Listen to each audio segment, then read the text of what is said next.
looking good, introduced me to his mama. Thought he had me till I came out with the condom. Got a nigga, but I think I'll have another. I'm too sexy to be fucking undercover. I ain't fucking with that nigga, I got new dick. Think upon me, little bitch, you know I'm with that. How I break a hoe in half like a cat.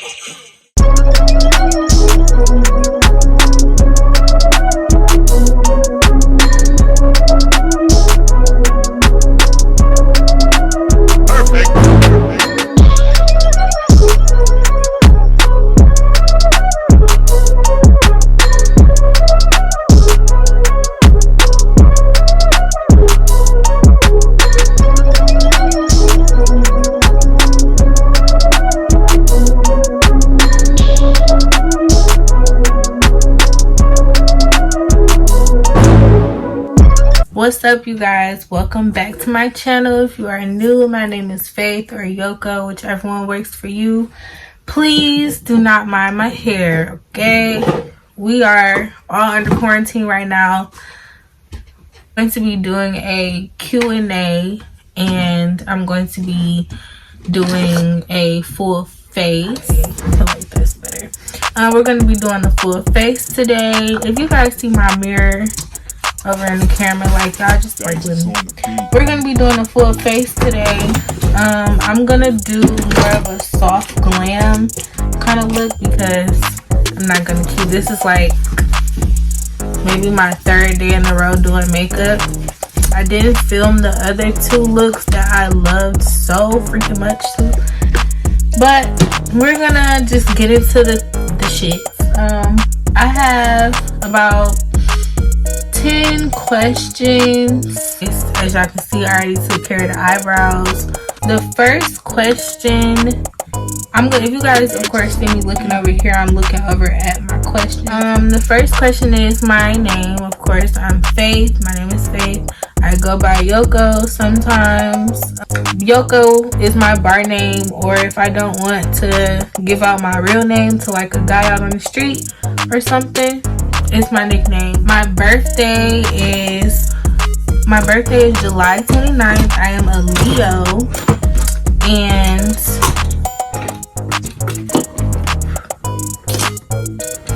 my favorite color is pink. Pink all day. My favorite color has always been pink. I'm a big girly girl. I love cute, dainty things. Yeah. Do I have any pets? Where am I from and what is my height? Excuse me. Yes, I have a pet. I have a cat. I love cats. I like dogs too, but I'm a cat person. I like that cats have their own space. You know, you come love on me, I come love on you, and then we go our separate ways, and then boom. I'm from Detroit, Michigan. 313. Stand the fuck up. What is my height? I am 5'1" on a good day. About 5 foot though. I'm really short. What talents do I have, and am I good at any skill? Talent? I wouldn't say I have a talent. Do I have a talent? I guess makeup would be my talent. I don't think that I'm perfect, or like, I don't think I'm as good as I will be in the future as far as with makeup, but I guess you can say that makeup would be my talent or skill, kind of both. First, those were just some general questions. I have some questions here that my friend sent me. Shout out to RB. The first question that I have here is, what is the best way to get over a breakup? Now, I'm gonna say what works for me. The first step for me when I go through a breakup or even just a situationship, I get in my mind that I want to stop talking to that person. That's the first thing. First thing, you have to be real with yourself. You have to be honest with yourself. Look, listen, Yoko, this is not who you want to be. You're not happy in this relationship. Another thing that I do is that I outweigh the pros and the cons in the relationship, because a lot of times us as females, we get caught up in we get caught up in what it was and what it could be, and you know, seeing a man's potential. So you have to really block that out. Like, I feel like that's the main thing that people should do, that a lot of people don't do, is like really be done. Not just block them off of everything, not because I'm mad or I have a vendetta. It's just for my own sake, to keep my mind off of that person and to get myself used to not seeing that person and not being around that person. Next question: what's the perfect preparation for girls with bad acne?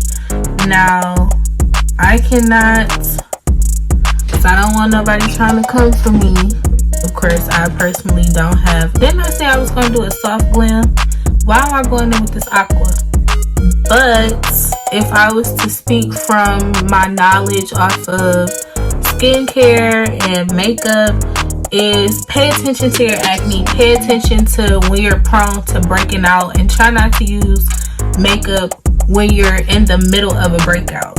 Definitely pay attention to when your face is breaking out really bad and give it a break. And definitely use skincare products before you apply makeup.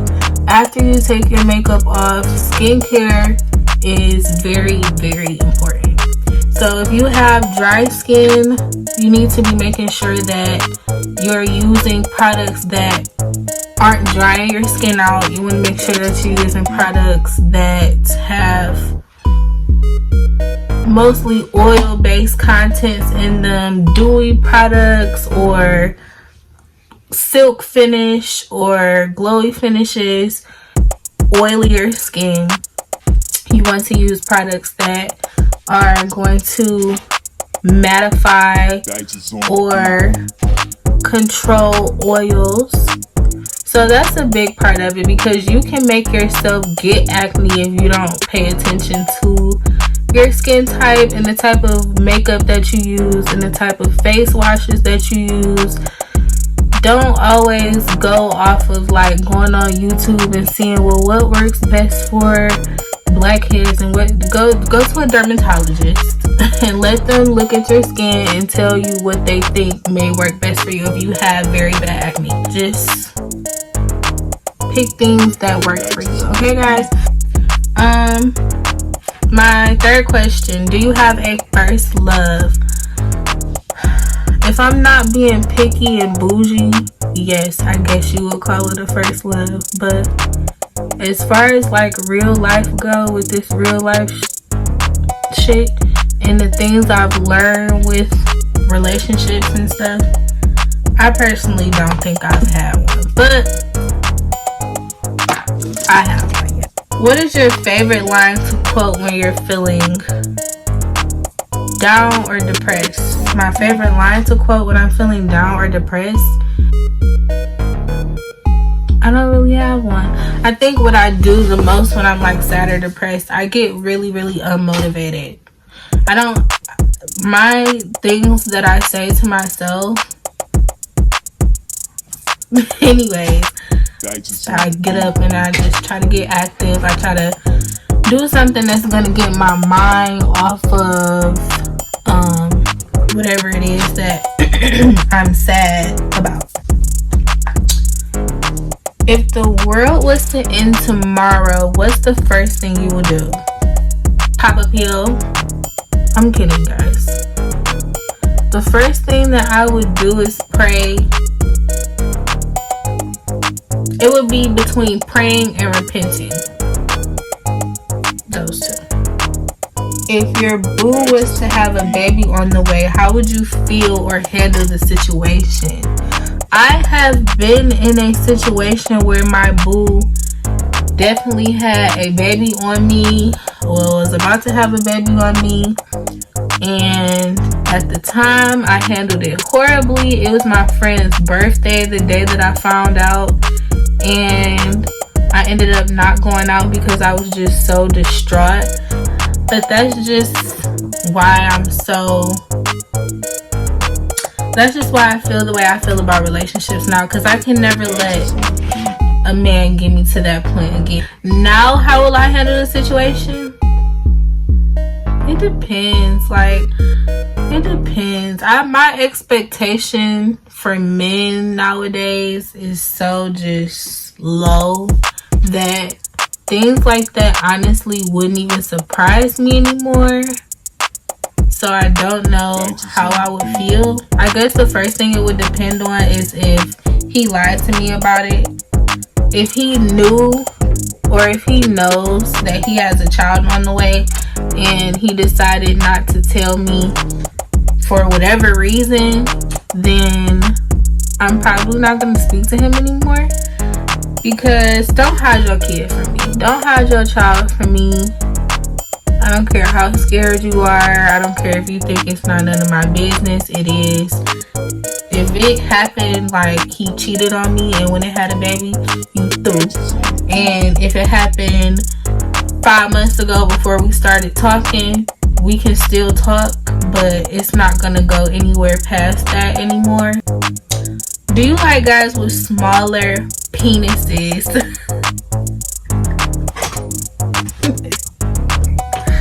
Sis, what?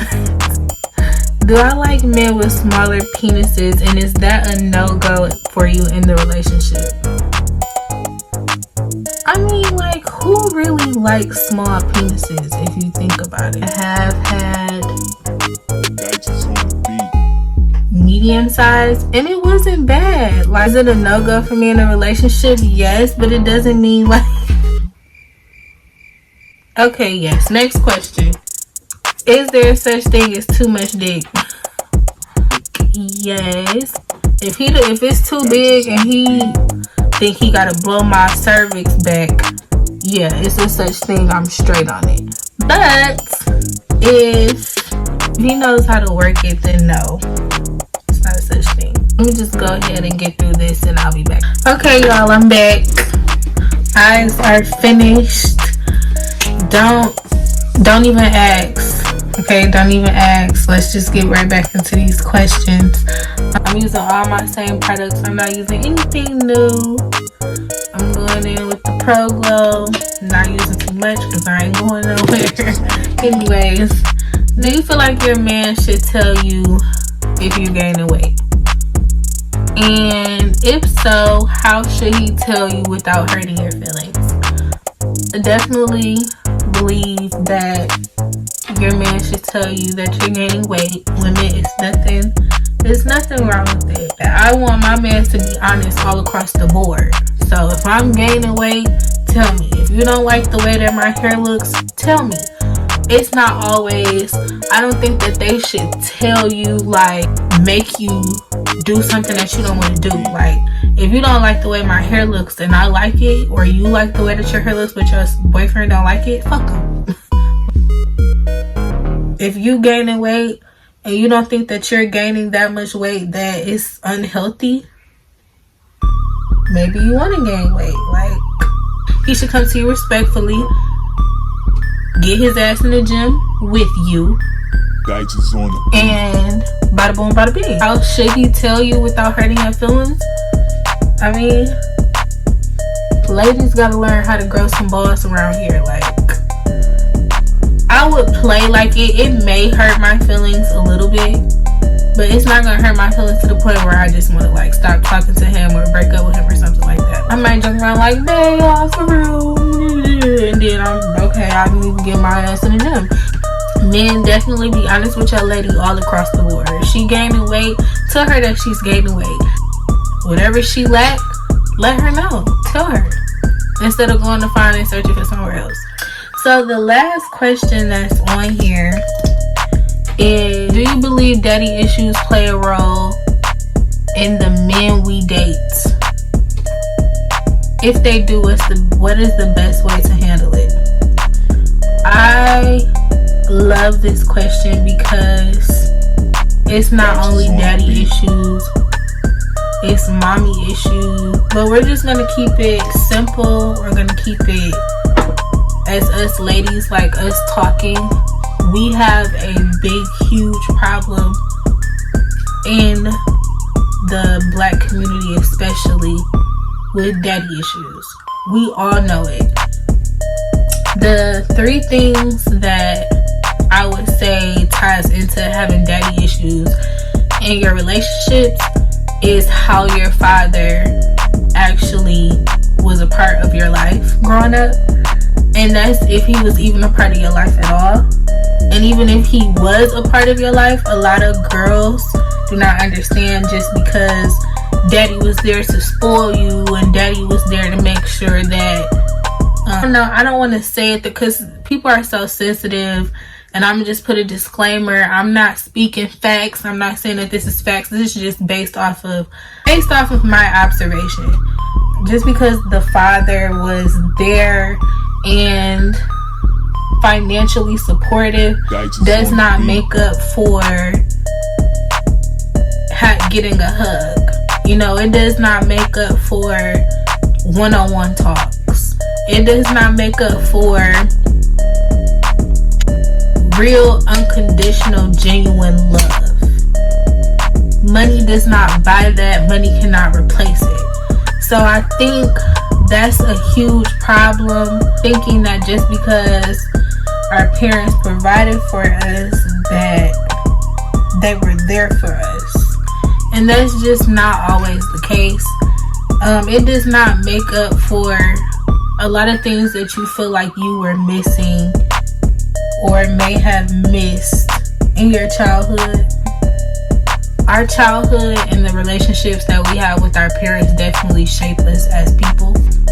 Now, as far as going into relationships, it's so complicated because it really all just depends on the type of relationship that, or what daddy issues that particular girl may be facing or dealing with. I personally was spoiled by my dad. I was basically like a daddy's girl, but I still had more of a bond with my mother.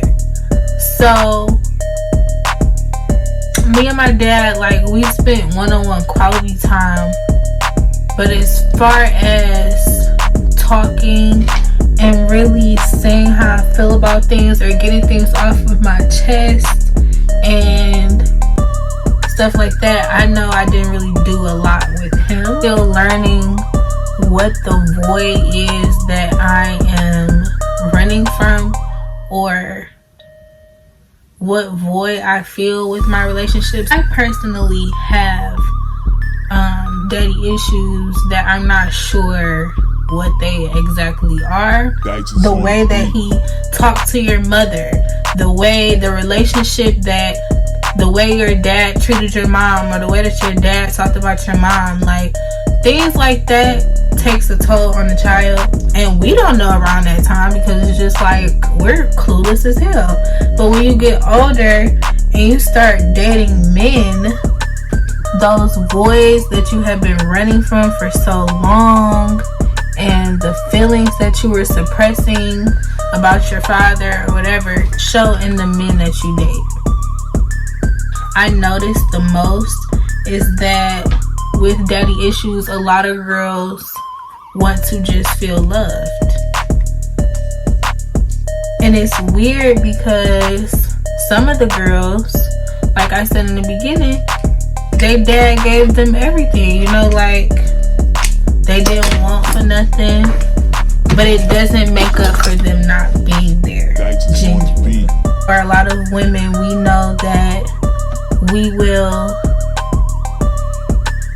stick around because we don't want to feel alone, or we just want that male affection and attention that you didn't get growing up.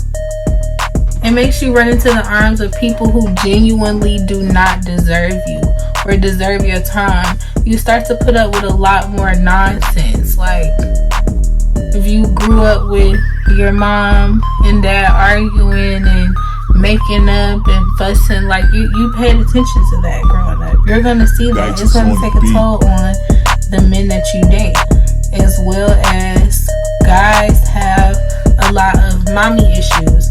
Guys tend to want a woman who is going to take care of them and bear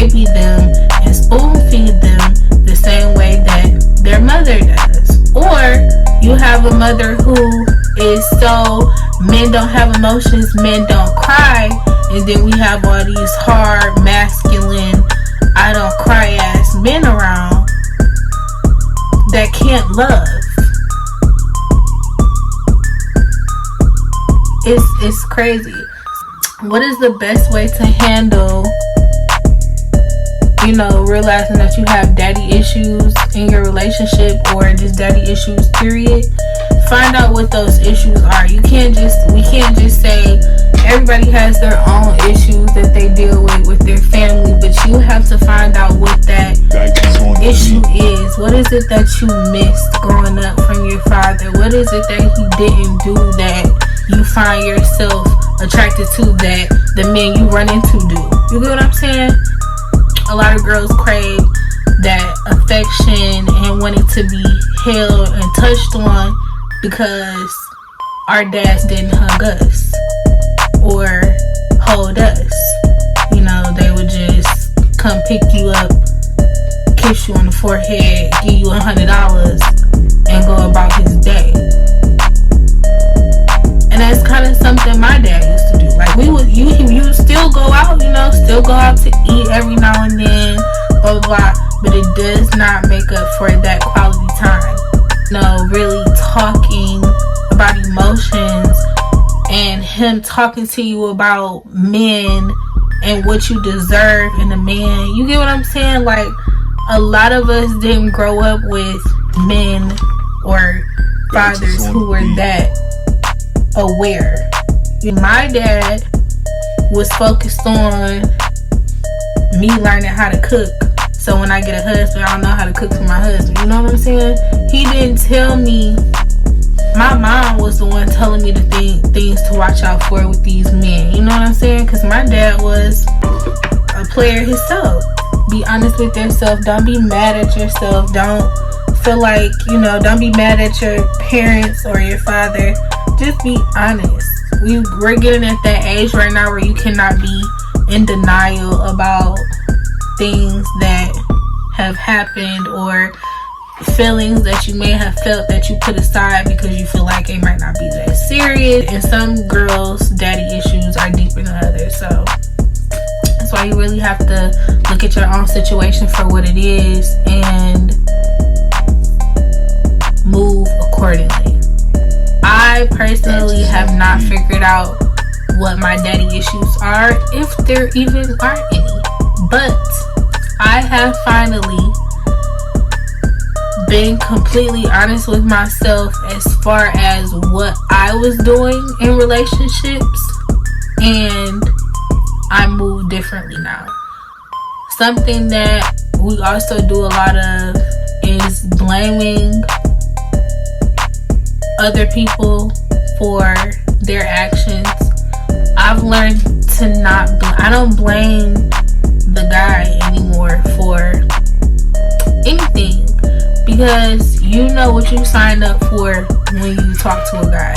You know all that he comes with. We let Instagram and we let social media put in our minds that this can change a man, or when I get him, that's mine, period. He ain't going nowhere. Like, it's cute and it's funny to think like that, but realistically, on a real woman perspective, like on some real nigga shit, that's not the case. Like, oh, all I did for you, I was there for you, like, none of that shit matters. Like, none of it matters. They want to have access to you. They want to be able to call you and hang with you when they want to and when they can. That's it. Giving you dick, yes, it's fucking hilarious. Like, again, all the shit on Instagram. When I'm irritated, all I want is some dick. Like, yes, sometimes that may be the case, but don't let a man trick you into thinking that y'all shouldn't communicate y'all problems just because you want to have sex. Like, no, that's not what it is. Like, sir, you really got me fucked up. And after we figure out our problems, yeah, we can do that. But until we figure out X, Y, and Z, you shouldn't be giving him the cookie. I could tell when a nigga is a fuck boy off rip. Just off rip. Off rip. Just off of conversation. I've been through things, right? And I know that I'm not ready for a relationship right now. As most women, some of us are. Like, once you go through some things, you want to be on you. You want to get you together. You want to handle you. Y'all better stop letting these. I used to be that way though. And I used to be that way. Again, I'm honest with myself now. I know why I used to be that way. Because I wanted that attention. I wasn't getting that attention. So it didn't matter what kind of way it was. It didn't matter if we was linking up or what. I just wanted to be around that guy because I wanted that attention. Now, I don't give a fuck about no dude attention if it's not paying me. Okay? I don't care about his money. But if you talking when I'ma see you and all this other stupidness, when are you gonna drop 10,000 into my bank account? I hope you guys enjoyed this talk through chit chat, get ready with me, quarantine type of ordeal thing. If you guys want to see more, make sure y'all like it up. It's been real. Stay safe out there. Stay prayed up. Stay high. I appreciate you guys. I love you guys. Even if you don't know me, even if I don't know you, I still love you. I'm sending out love and care and positivity and prayers to everyone out there. Stay safe. Stay home. See you guys in the next motherfucking video, period. Perfect.